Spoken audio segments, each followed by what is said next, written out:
খুব প্রয়োজন ভারত মাতাকে শক্তিশালী করা।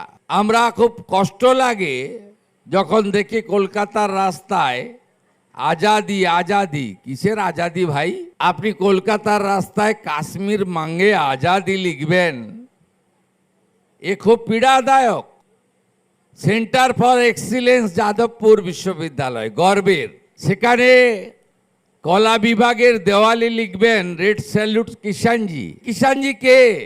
যিনি বলেন ভারতকে আবার ভাগ করব গোমতী থেকে গোদাবরী। নতুন প্রজন্ম আগামী প্রজন্মকে কি শিখাচ্ছেন? পূর্ণাঙ্গ বন্দে মাতরমে আপত্তি কেন? এটা তো কোনো রাজনৈতিক নেতা লেখেনি, সাহিত্য সম্রাট লিখে দিয়ে গেছেন, ঋষি বঙ্কিমচন্দ্র।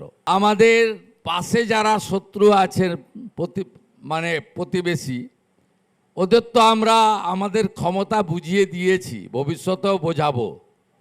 ভিতরে থেকে যারা দেশপ্রেম জাতীয়তাবাদ আক্রমণ করেন তাদেরকেও আমাদের আস্তে আস্তে বাড়ির আবর্জনা পরিষ্কার করার মতো পরিষ্কার করার শপথ নিতে হবে।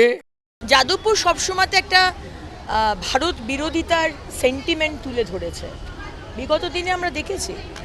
এবং আমি যাদবপুরের প্রাক্তনী, আমি যখন ফ্রেশার্স ওয়েলকামে গেছিলাম 2019 সালে, সেখানে লেফট এবং আল্ট্রা লেফটের স্টুডেন্টসরা আমাকে লাঠি দিয়ে মেরেছিল। ঝান্ডার যে লাঠি হয় সেই লাঠিগুলো দিয়ে আমাকে বুকে মারা হয়েছিল, শাড়ি টাড়িও খুলে দেওয়ার চেষ্টা করা হয়েছিল।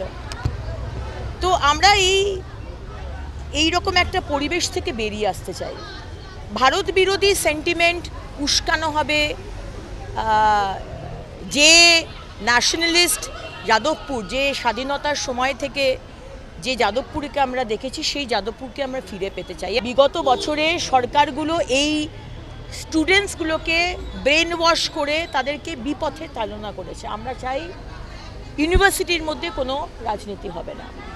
ইউনিভার্সিটির মধ্যে যারা আছে তারাই তাদের মিটমাট করে নিক, বাইরে থেকে কেউ এসে ঢুকবে না, এবং পড়াশুনোর পরিবেশ ফিরে আসুক। যারা কোনোদিন গায়নি তারাই বন্দে মাতরম গেয়েছে, তাতে দিমাগি নকশানদের কষ্ট হচ্ছে। এটাই তো পরিবর্তন আমরা চাই। পশ্চিমবঙ্গ হচ্ছে রাষ্ট্রবাদের উত্থান, জাতীয়তাবাদের উত্থান এখান থেকে হয়েছে। ভারতবর্ষকে আমরা শিখিয়েছি, জাতীয়তা আন্দোলনে নেতৃত্ব দিয়েছি। আর সেখানে বিদেশি ভাবধারায় কেউ হয়ে জাতীয়তাবাদকে ক্ষুণ্ণ করবে, এটা তো হতে পারে না।